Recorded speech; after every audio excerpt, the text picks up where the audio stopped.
Animal face.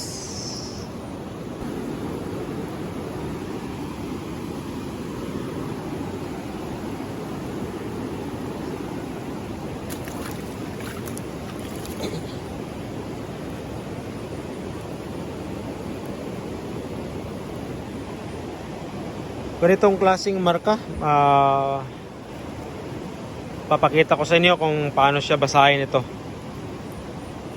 Animal face.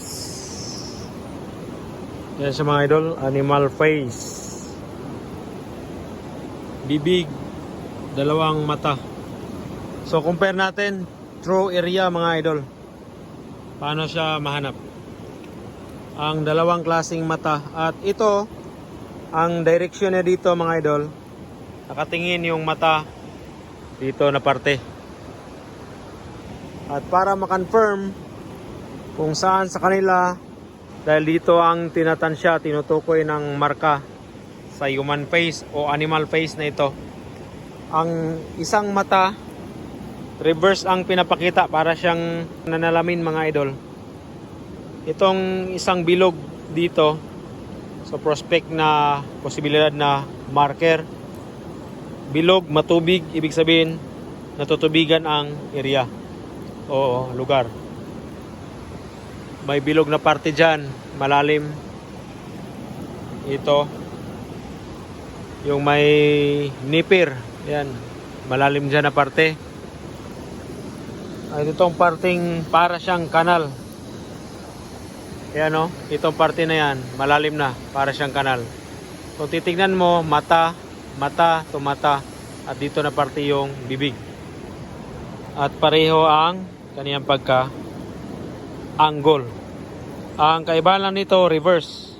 Para kang nakarap sa salamin. Bilog nasa unahan. Kaya una mong ma-encounter ang bilog dyan sa unahan. At dito, at parte dito, tuwa sa likod ng bilog na yan, yung may nipper. Puntahan natin para maintindihan ninyo. Yung human face, direction ang pinapakita. Ito siya mga idol. Kibali, kung papakita ko sa inyo kung saan tayo nakatayo, kibali sa human face. Yung tinatayo natin kanina, ito siya kibali. Dito tayo kibali nakatayo. Dinudungawan natin yung bilog. At dito na parte, kung ano lang ngayon, may mga damo. Malalim yan. At yung bibig, dito lang. Ito yung pababa na parte. Ito siya mga idol. Kaya yung human face or animal face, pinapakita ko. Dito mo din malalaman sa human face na ito kung saan sa kanila yung treasure spot o deposito na hinahanap natin. Ayan siya. At ito pa, may dagdag tips pa mga idol. Saan mahanap itong nakalinya na to?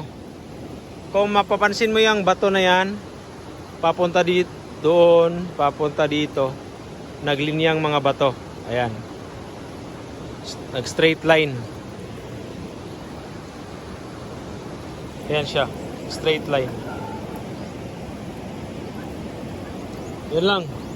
Ito, posibilidad ito yung prospect na deposito. Dito, marker lang to. At saka itong malalim na parte. Yung terrain o curve shape ng parte sa lupa. Yan, pwede pa siyang reverse dito. Same direction lang.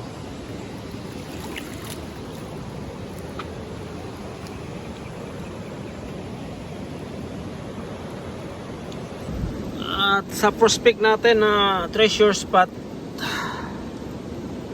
may triangle na shape sa loob. That malawak. Kanto dito, dito. Triangle. Kaya akma siya sa pudding. Triangle. Tapos dito sa malaking parte dito, litrang D. Ito siya, litrang D din ang pattern. Nasa loob yung triangle, litrang D, malaki. At dito sa gilid, litrang C. At ayan, may dot dito sa loob. So titignan natin sa actual na yan kung mayroon bang triangle D form. Yung D, pinapakita dito ang lawak ng, ito yung bilog na doon sa actual. So ito ang lawak, litrang D, may forming na C sa gilid, combination to D. Tapos sa gitna niya nag-triangle. So pwedeng tatlong kanto na to, pwedeng tatlong bato nag-triangle. At titignan natin kung itong dot dito kung giveaways ba dito. At ang ikalawang mapa nito, nakita ko na sa mga unang video, napakita ko na sa inyo. Titignan natin kung mayroon bang dot doon, kasi sa unang mapa nakita natin ay pinakita itong pangpang na parte, mababaw na pangpang line.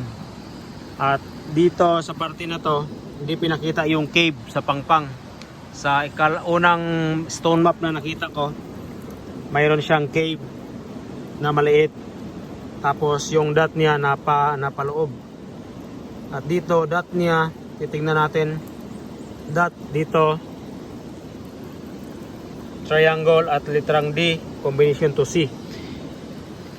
So una natin tignan dito mga idol kung mayroon bang litrang D at dot.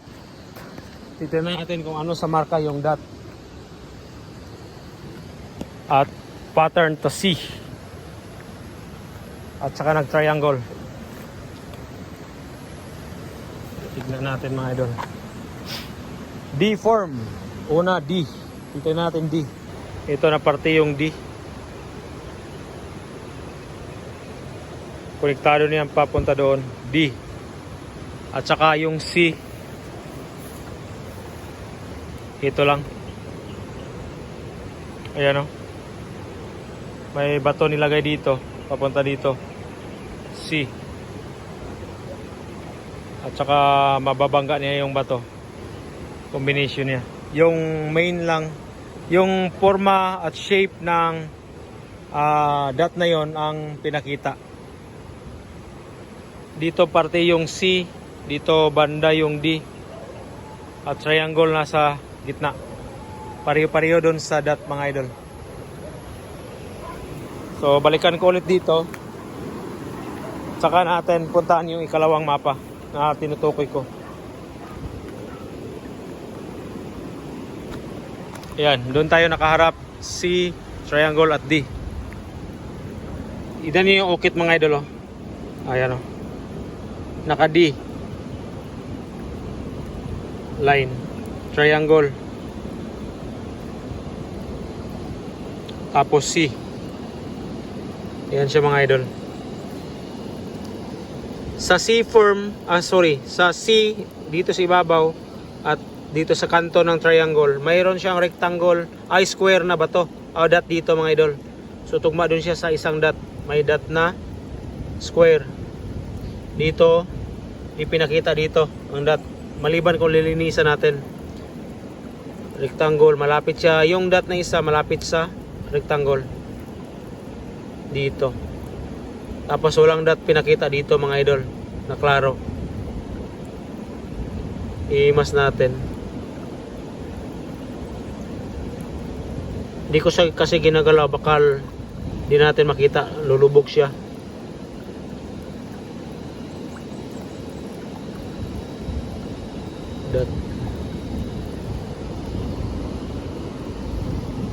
Titignan natin kung giveaway ba siya. Dahil dun sa ikalawang mapa, first na nakita kong mapa, walang dot sa gitna.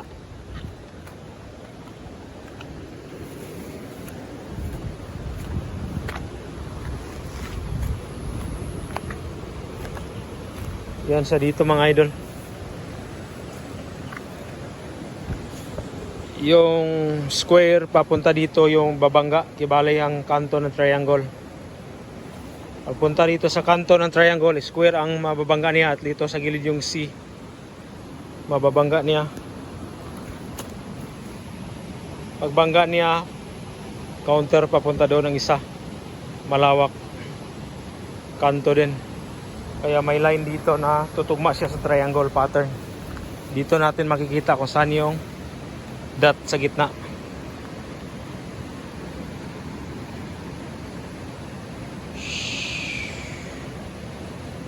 Yung slash sa gilid, ayan o. Babangga siya dito sa gilid din. Dito walang dot pinakita dito. Kaya ayan o. Yung slash niya at saka doon sa gilid, dito yung babangga yung triangle papunta dito sa atin. Kaya walang dot pinakita dito. So na-mention ko pag missing ay deposito. Pero ngayon di natin matatawag ang deposito to mga idol kasi baka natabunan na dito. May dot din kasi di ko lang siya masyadong ginalaw yung dot na yon malaki na may tubig kasi baka hindi na natin makita, baka lulubog yung tubig. Kaya yung prospect na posibilidad na giveaway dito na parte. Dito na parte. Malapit siya sa square na bato. So declare yung square na bato. So di natin basta-basta magalaw ito mga idol. At alam naman natin yung lupa dito. Parang nakasimento, ayan o. Tigas. Kung siguro giveaways to, pwedeng naunahan na tayo mga idol dahil ayan o. Maliban yan sa line na to. Ayan o, naglinya. Yan, solid na ba to? Kung tinabon lang dito, sana yung giveaways. Sana nga, pero malaking trabaho. Makukuha mo ito, at dito. At saka yung tubig di na uubos kahit na mataas yung init dito dahil ayan, dyan lalabas yung tubig. Ayan o. Papunta dyan sa ibabaw. Konektado sa isang dot doon sa ibabaw. Kaya papakita ko sa inyo yung dot na isa. Mapa na isa.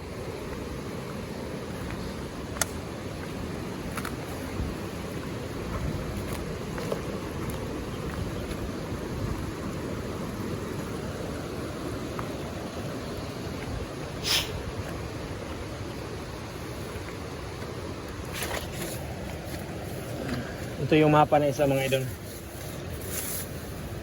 So sa mga di bago lang nakakita na to sa mga vlog ko dito. Ito yung mapa na isa. Una pa lang nakita natin. Ayan, yung pangpang. Pinakita yung pangpang.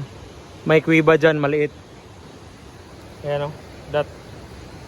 Ngayon dito, ito yung dot. Ayan yung dot na malalim sa loob.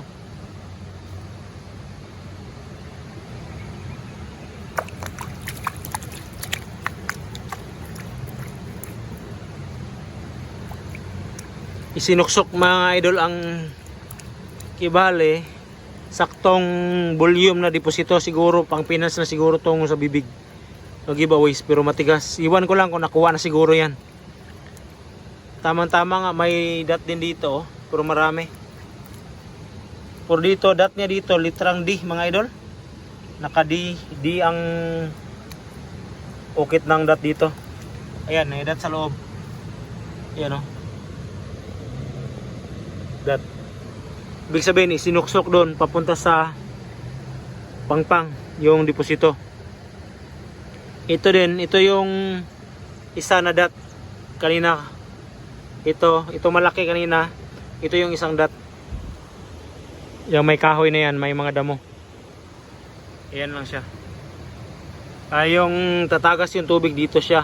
Kaya mayroon yung ng tubig, dadaan ng tubig papunta sa baba. Sa ilog. Iwan ko lang kung babasahin ng sakto mga idol, baka makuha pa yung hindi pa nakuha yung giveaways. Pero siguro sa panahon ng 70s to 90s, bata pa tayo niyan, hindi pa tayo na tao sa 70s. So mga ano kasi tayo 88. Kaya posibilidad to na sa panahon na yan nakuha na yung giveaway siguro. Siguro lang, depende kung may nakahawak ng mapa dyan. Kasi ang pinagbabasehan natin is stone map, mapa na inukit doon sa bato. Kaya ito, kinampuan ng area dito mga idol. Yung telescope na bato dayo doon na naka-target doon sa ibabaw na machine gunner dito sa ibabaw. 3 grupo. Airport naman dyan sa harap. Kaya dito, tad-tad ng mga marka, mga bato dito.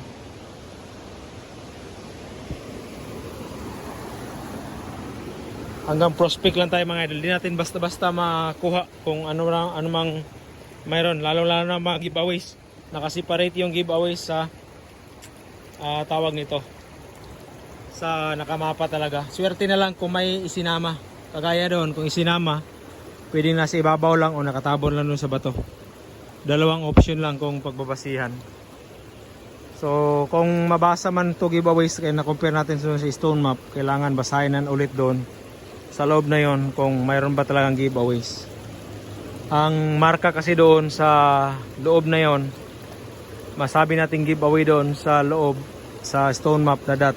Dito mabasa sa ibang basa din, human face ang gagamitin kung makita yung blind marker guide kasi yung tawag na yon, yung dot na yon.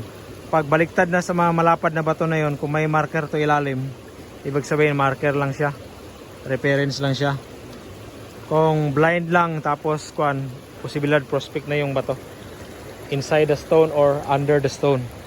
Tinabunan lang, tinabon lang siya sa bato pero nakalak.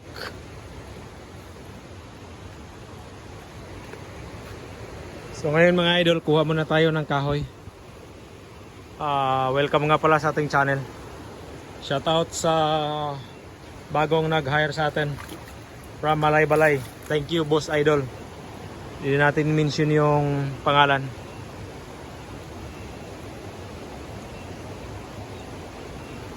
Sulit.